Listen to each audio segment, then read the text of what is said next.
All right. Well, I am super excited for today's episode because what I like to do every so often is give all of you a great case study on what's possible. And today's guest is exactly that kind of person. I've got Rashelle Herrera with me that I've known for quite a while. We'll get in and we'll talk a little bit about that. But what I love about her story is how she's really kind of grabbed the bull by the horns, if you will. And especially this last year and a half of her career has made some pretty amazing things happen that I want to make sure and share with all of you because, as I've told you before, there's clues in success. And so as we watch other people have success, it helps us to be able to know exactly what you need to do to get that success in your life as well. So with that, we're going to roll that episode. Hi, I'm Jason Mefford, and you're in the right place to start transforming your career and life with this podcast. I've been in the trenches as an executive leader, and now I'm an executive coach and confidential advisor to executives all over the world. I use a multidisciplinary approach to improve learning that drives transformation by getting to the root cause in a practical, no-nonsense way. I love learning and sharing what makes people tick. You get both education and entertainment, since learning shouldn't be boring, right? But that's enough about me. This podcast is a combination of intuitive leadership, neural influence, and mental mastery to take your career and life to levels you've never thought possible. If you're wanting to improve yourself, develop stronger relationships professionally and personally, make quicker, better decisions, and become a more effective leader, then of course, this podcast is for you because you are going to learn how to manage emotions in yourself and others, avoid burnout, stress, and anxiety, master your mind, get people to listen and take action, and become a lifelong learner. And when you do that, you will have a positive mental attitude, executive leadership presence, and the skills to know exactly what to say and do in any situation. I'm glad you're here. So, let's get started.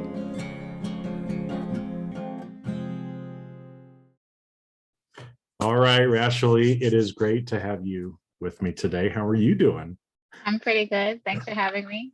It's super cool to hear the intro while hearing you record the intro because I listen to it all the time. I know it's like you get a little behind the scenes, right? Because I know Yeah, you've been listening to the podcast for quite a while now. I think that's kind of how you and I ended up meeting exactly. initially, I think, right? Yeah. I started listening back in February of this year. Okay. Actually.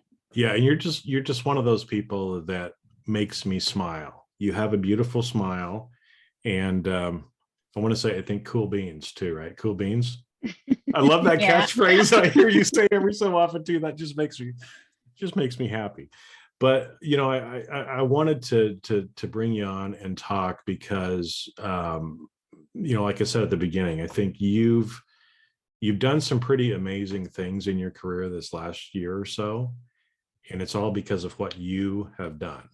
And there's, you know, I've talked about different habits, other things that make people successful, but you are a testament to the fact that if you do these things, you will be successful. You will go where you want to go, right? Along the way. So I thought we'd kind of jump in and get started, you know, kind of talking about this because um, you know, I know for quite a while you were working for the same company, and then at some point you just kind of decided it's time for something else. Kind of, more or less. Yeah, I was at the same company for the majority of my career where I learned a ton. I started there literally as an auditor one, just textbook theory, no practical experience. And then I really developed all the way through all my skills all the way through to an audit manager when I was there, and I was an audit manager there for a couple of years. And you can say that in terms of the C and the A and the E, I really, really honed my A skills at that previous company. And then I was recruited from there to another company to help them to build out their internal audit function. Okay. Yeah, and I think the first thing, is like that. There's a lot of people that kind of stay with the same company, or they want to stay with the same company because it's comfortable, right? You've been there for a long time, you know it, they know you. But every so often in our life, we get opportunities that come along, right? And Yeah.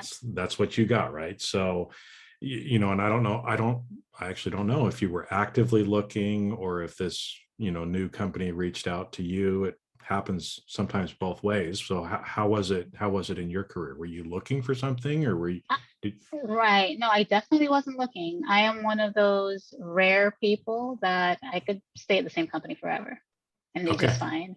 But no, I wasn't looking. The opportunity presented itself, and I thought I would be a fool if I didn't actually do this, because ultimately, what do I want to be in this field? Not an audit manager forever. And in any audit shop, you're only going to have one person at the head of the department. So I can stay, but I would never be that person. So I was being given an opportunity of a lifetime, I think. Well, and I think that that's a great way to look at it, right? That's a phrase that a lot of us hear: opportunity of a lifetime, right? But so much of the time, I mean, you had that choice at that point in time, right? That you could have said, well, no, I'm okay, I'm just going to stay here, I right? did, Right. But instead, when that opportunity came along, you chose to take it.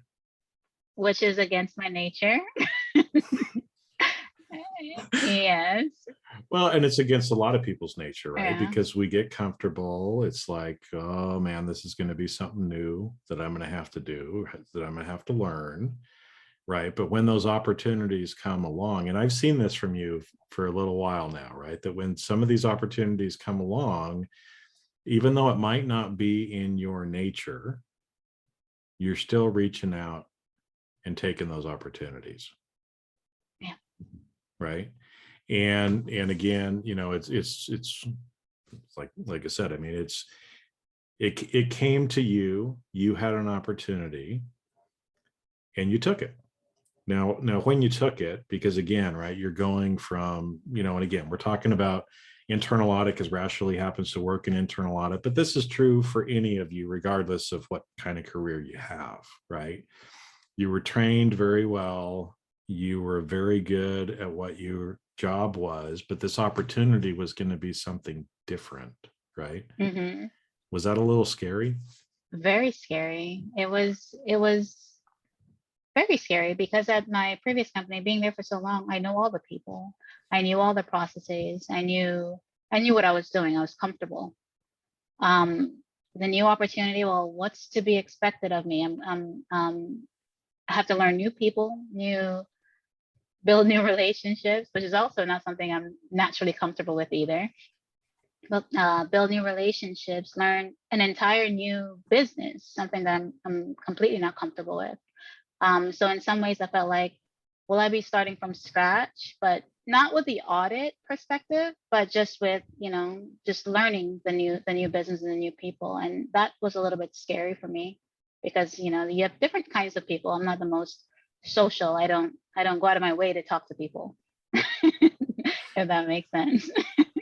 Well, it does, but knowing you, I can't imagine you're a fun person to hang out with anyway. So, but yeah, we, a lot of people, especially in this profession or just in general, I mean, I'm guessing you would consider yourself more of an introvert than extrovert, Definitely. right? So I find myself, I'm the same way, right? And so I can be the life of the party, but that's not usually where I'm most comfortable, right? And so a lot of times like that, knowing you already knew the job, right? You already had Hmm. those skills down, so that was going to be pretty easily transferable. But like you said, there's this building relationships, there's learning the whole new company, there's kind of, it is that starting over, kind of feeling that I would guess was going through your head that was a little scary. Hmm. Yeah, and then it's just starting over for sure. And as you say, like I knew the job, but I knew the job, and I would say that probably what I found out the most, and that started happening earlier this year, was that I knew how to audit, but I didn't necessarily know the other parts of the job, like the strategic aspects of the job, the executive aspects of the job. Like what does that really entail? So, Yeah, well, and at that point, right? I mean, you can, and this is again, I think something for people to kind of learn. You knew that you didn't have that, so what did you do? I went looking. You went looking, right? I went looking. Now I'm gonna give you, sweet props for that right away, okay? Because a lot of times when we realize that we're maybe in over our head, we don't know something, we need to learn something. Sometimes people just shut down, right? But Mhm. instead, you went looking, right? What'd you go looking for? What were you trying to find? Well, I guess something that I learned was that to really know even what to start looking for is to find out what it is that you want, what your objective is. So I knew that my objective, well, okay, so just to back up a little bit, a couple years back, I was at one of the GAN conferences, and I uh, listened to Richard Chambers Mhm. give this incredible presentation, and he was promoting his book for the trusted advisors.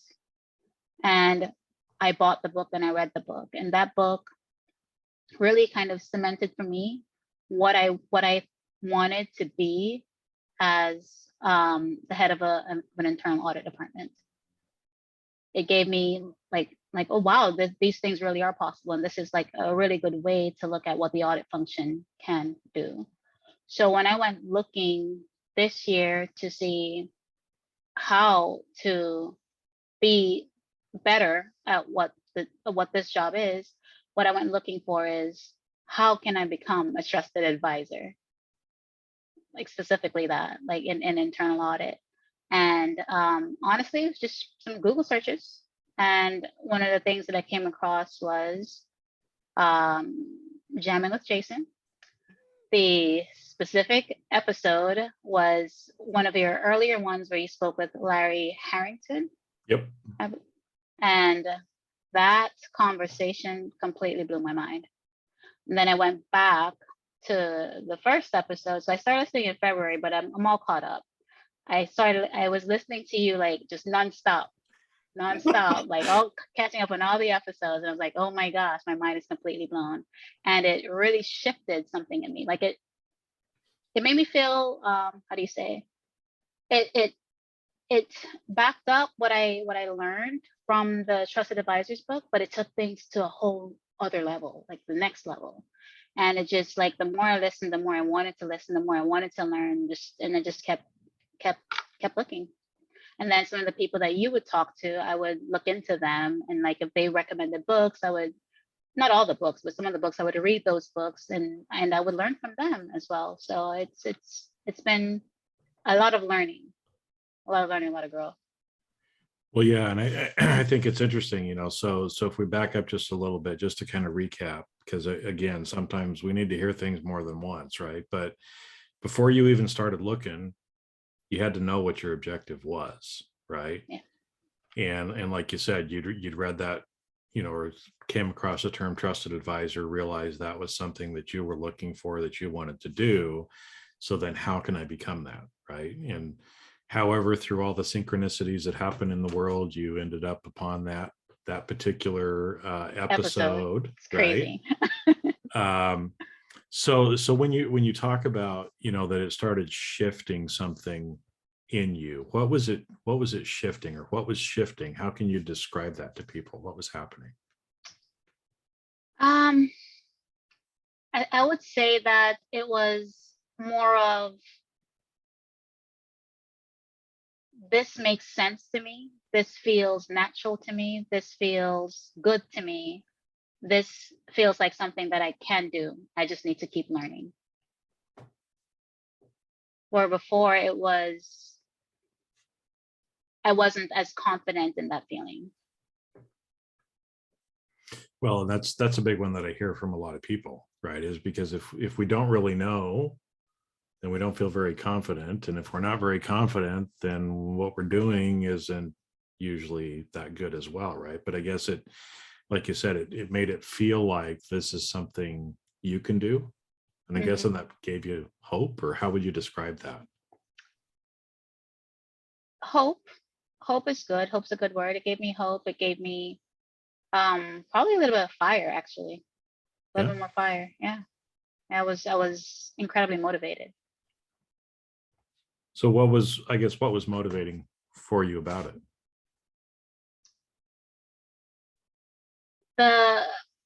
Well, okay, so I'm in a position, or I was in a position where I was the acting head of the internal audit function. And as the acting head, the thought was always, well, for me to eventually get the time to develop in the role and then become the head of the role. But then a couple of things shifted in that the company decided to go public a couple years sooner than it initially anticipated. And so the need then for a real head then of the internal audit department became more urgent. And the fire that I had, well, with all the things that I was learning, what I wanted to do was to make sure that I was that person when that person is chosen. I didn't want it to be someone else that then I would be necessarily reporting to them and having to, yes, follow their vision, especially if their vision wasn't aligned with all the things that was firing me up all these months. Yeah, so just for people that aren't, that are listening that aren't familiar with kind of internal audit, how it works, so just kind of explain that, right? So you were hired, you were brought in as an interim or acting head, with the idea of kind of growing into the role. You thought you had a few years to grow into it. All of a sudden, nope, things change. Now we're going to do this much quicker, right? Yeah. And so, yeah, there was the risk to you, if you will, that, hey, I thought I had 2 or 3 or 4 years before I'd be kind of like fully promoted. It's almost like a not really probationary time, but kind of. Right. Kind of, Right. yeah. And so there was some uncertainty as to whether or not this was going to be your job, or if they were going to look at you a year from now and say, she's not quite ready yet. We better hire somebody in over the top of you. Right. If I'm understanding that right. No, exactly. And so that's probably what gave you some of the fire is, look, I'm going to be the one who gets the job, not somebody else. Right. Yeah. Well, that's exactly Pretty what much. happened, isn't it? That's exactly what happened. It's exactly what happened. But I know you've been investing a lot in yourself, this last year or so. I guess it hadn't even been quite a year, I don't think, right? You said About February. 8 months. Yeah. So you have accomplished a tremendous amount in 8 months of getting yourself kind of upskilled, right, to be able to take over that position. So what are some of the things that you did in that time? Because again, people that are listening kind of be like, whoa, hold it. How did that happen? How did it happen so quick? Because I want people to kind of see what you've done and start to see, the trends, the parallels, and how they can kind of translate that into their life as well. Well, I guess the first thing obviously is listening to your podcast, Complete Addict, yours, and also I listen to Trent Russell's podcast as well. It's pretty great, and just listening and getting information and perspectives from many different people and learning from many different people. Then another thing that I did was, well, I have a pretty supportive group here at my company, pretty supportive leaders. And one of the things that I did And it was kind of pushed by them, this part of it, and in that they mentioned, hey, is there a course or something that you can take? And I thought, well, there used to be. I know the IIA had a Vision University course that they did for the heads of internal audit departments. But then I looked into that for about 2 seconds, and then I was like, but I don't know if that's really what's best for me. But then I also knew from listening to all your podcasts that you have a program, the Chief Audit Executive Forum. But I also thought I wouldn't be eligible because I wasn't a Chief Audit Executive. So then I reached out to you on LinkedIn, and I think everything happens for a reason, because the timing of that was just incredible. Because I think I reached out to you in April, beginning of April, and you were getting ready to roll out the new registration period. And it was kind of like right in there, and I got in. And I felt like that, to me, felt a little bit like destiny. It could have been any other month, but it was right then, so it felt like destiny. So I started participating in that, and I went back and I listened to all of the previous recordings in the program.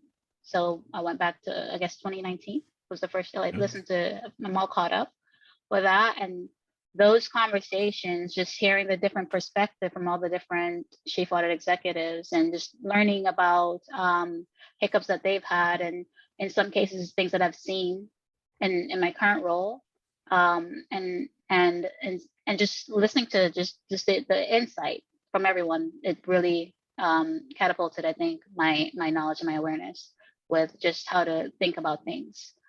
And then you came out with the Chief Audit Executive course. Mm-hmm. And I got in right away. Right away, I started. I was doing the programs faster than you could put them out. And I warned you before.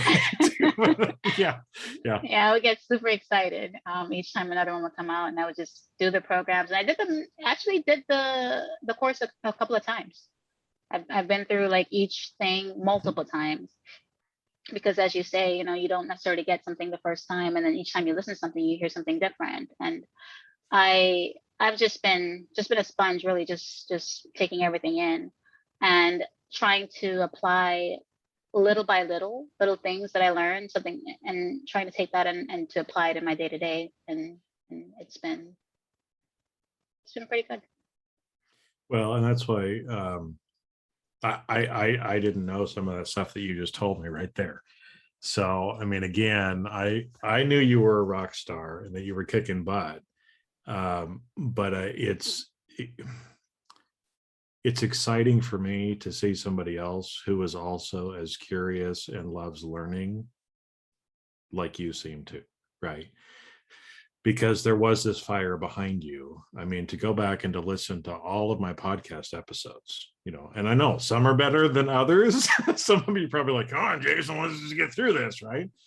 But you went back through, you listened to all of those. You come into the new program, you go back and listen to 2 years worth of, over 2 years worth of videos, recordings and videos from beforehand, right? I mean, most of the people that have been in the program, they don't ever go back and watch them, right? You watched the whole thing. You went through the CCA course, twice. You were just devouring that, like I said, quicker than I could bring it out. I was doing everything I could to get it out fast, but I think that shows again the type of person that you are and why you've been able to accomplish what you have so quick. I mean, you effectively crammed a couple of years worth of learning into these 8 months. I don't know if you realize that or not.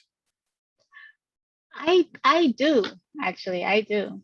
I realize it. And at the same time, it doesn't feel like it's cramming, but it doesn't feel like cramming, like the normal results of cramming for an exam. Like you cram and you take the test and then you forget everything. Yeah. And in this case, it feels like it's there. It's like it's like a part of me, because it's a lot of information in a short period of time, but it's also little information a little bit at a time. Like I would just, it's just something I do daily, you know, just it's just a part of my habits. Well, we've talked about those, right?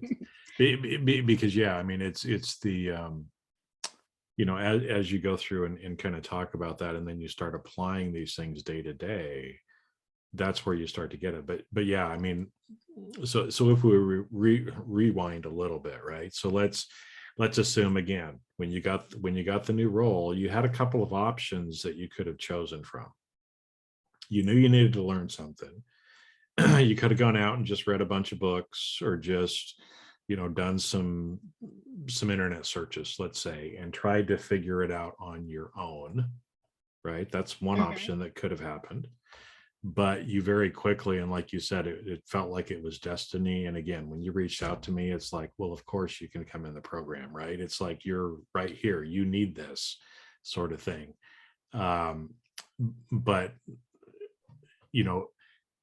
having that and going through and watching all of those videos literally was like getting years of perspective in a very short period of time, right? Because some of the people that you were listening to on those videos, they've been in this role for 20 plus years. I mean, these are some kick-ass people in the industry who really have their shit together, and they know what's going on, right? But even they have some challenges and other things at different times. But going through a program like that, having the dedication like you had of learning and doing a little bit every day or a little bit every week, really sped up what it would take most people on their own 5 to 10 years to learn. You were able to learn, but you didn't just learn it, you started applying it as well, right? So what are some examples maybe of things that you actually, because this is one thing that a lot of people, we go through, we take a bunch of courses and we get a bunch of content, but we never really learn anything because we never really apply it. Right. So what were maybe some of the things that, or ways that you were able to kind of take this or apply it into what you're doing, so you actually learned it, you got it, it's internalized at that point? I would say the two biggest things, maybe three, but the two biggest things are, one, the importance of relationships, right? Innately, I knew that. Like I'm good at talking to people, even though I don't necessarily like to, but I'm naturally empathetic, and so like I build relationships, but I am not the person that necessarily goes out of my way to try to sustain that relationship. Like, one of the things that I took from the program was, I think Hal says, you have to like develop it, maintain it, and then sustain it.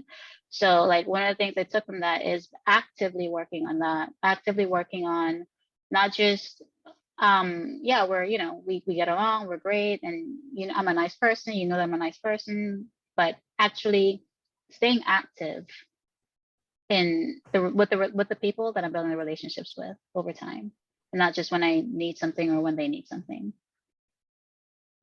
It's one of the things.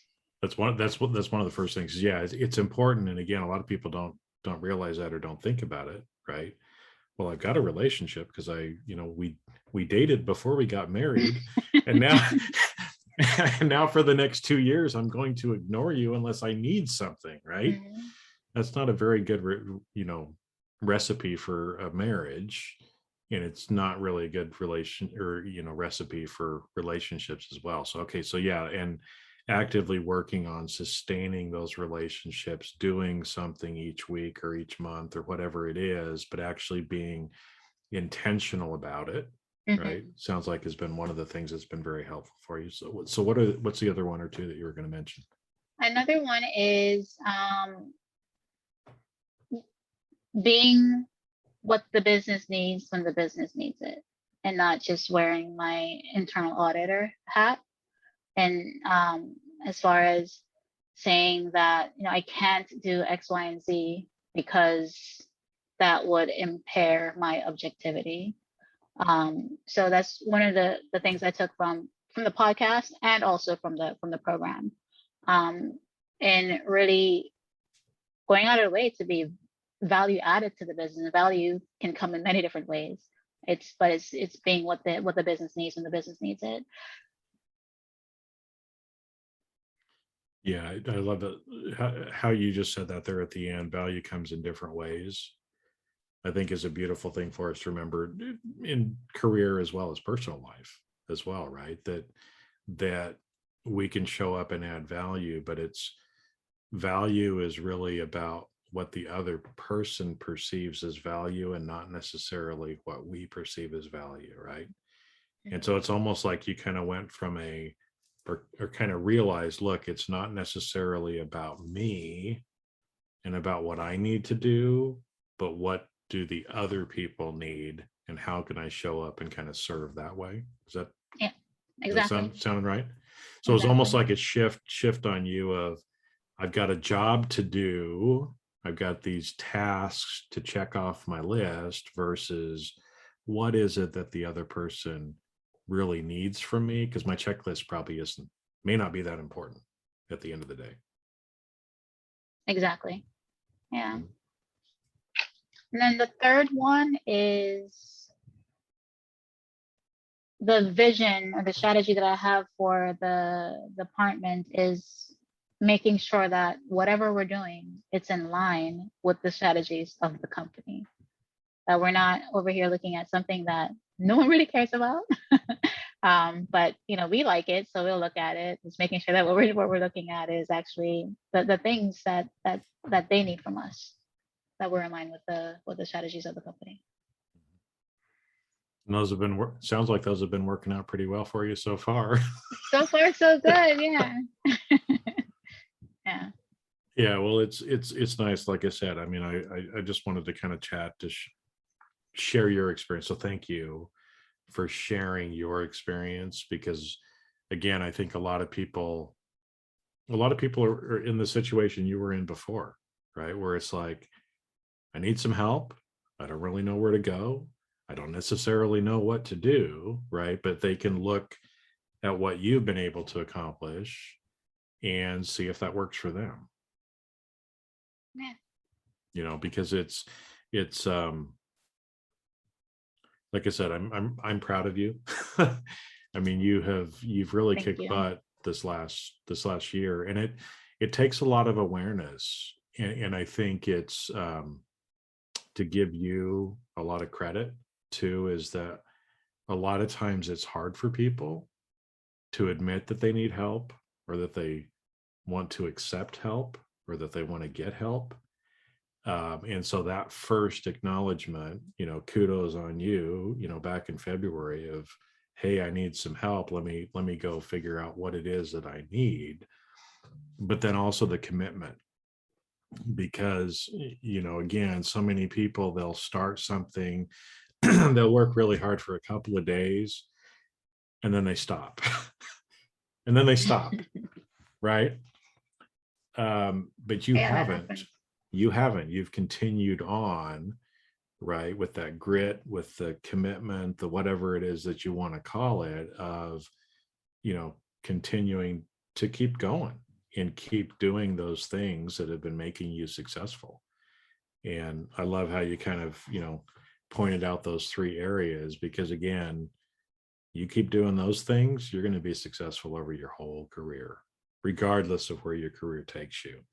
Because those are three things, right, that are important regardless of what job you might have. Very true. Heck, even in our personal lives, as well, because how much of the time don't we spend the time sustaining certain relationships, and then we Wonder what happened. Because we weren't there. It was the equivalent of I'm dealing with my stuff, and you just kind of, unless I need you, I'm not gonna, reach out to you. Yeah. So, yeah. So, I mean, you've kind of come through this part of the journey. Are there any particular pieces of wisdom that you would give to people, or what you might have told yourself a year and a half ago, or 2 years ago, to give you encouragement? Or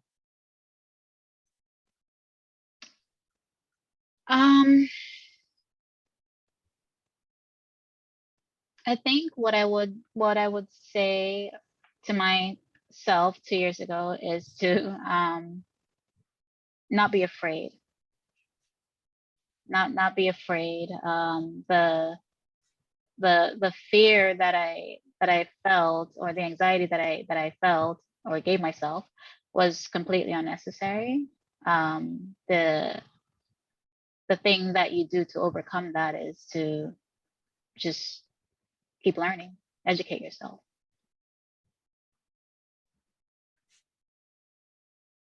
Yep. Well, to actually do some of the stuff, right? Because again, learning is an active thing. It is. I don't think you really learn unless you do, right? Yeah. Well, Yeah. and that's why, and again, because I love that you brought that up, because again, so much of the time we get anxious, we get fearful of different things. Yeah, and I know, even, and again, this is not to call you out or anything like that, but it's because we all do this, right? Where when we get an opportunity or something presents itself, our first natural reaction is, nope, I'm not quite ready yet, right? And so I remember when I reached out to you, and your point was, well, I've never done that before. Give me a couple of months, right? To which, of course, since I have to help kind of coach you, it's like, well, what makes you think you're going to be any more confident, 3 months from now? Can't you just have a conversation with somebody? And again, Yeah. your willingness at that point, because again, I've seen you grow and develop over this last year into where, you weren't afraid. And so that advice that you would have given yourself back then, you're taking now too, right? Because at the end of the day, there's not really anything to be afraid of, right? You're not going to die from coming on here and talking to me. I mean, it could happen. Oh, well, chances are you have a better Very chance of true. winning the lottery than you do that. But like I said, I've seen you show up, and you're actually taking that advice for yourself too. Which is great advice. It's not just great career advice, but it's great advice in life, I think, as well too. Yeah. Well, thank you for taking the time and coming on here with me, because like I said, I'm just really proud of what you've accomplished. You've put in the hard work, and you've gotten exactly where you wanted to be, and I'm happy for you. Thank you so much, Jason. You're welcome. And again, I mean, lots of people listening to this are going to be able to get out of it and realize the same things that Rashelle has done for the last year, folks, is the same things you can do as well. Because I'm guessing, right, other people can do what you were doing, right? Yeah. Okay, so everyone. everybody can do it, but Yeah. it does take that commitment and investing in yourself and doing the things. But these things are possible, and like in your situation, much faster even than you realized that it was going to be as well. But here you are. All right, well, thanks, Rashelle, and really appreciate you coming on. Thank you. Thanks. And that's a wrap. Thanks for listening to today's episode of Jamming with Jason. Keep on rocking in the audit world, and if you enjoyed this episode, please share with your friends and leave us a review on your favorite podcast platform. Connect with me on LinkedIn and let me know what you enjoyed the most about the podcast, and you may even be featured on a future episode. When you're ready to turbocharge your leadership development, join the Briefing Leadership Program, where you get access to everything in one place and can interact directly with me in the group. If you'd like to earn continuing professional education for listening to today's episode, head on over to C-Risk Academy's video on-demand learning platform at ondemand.criskacademy.com. Not only do you get a CPE certificate, but you will also have access to hundreds of video on-demand learning opportunities. The views and opinions expressed on this podcast are that of the individuals and not of their respective organizations.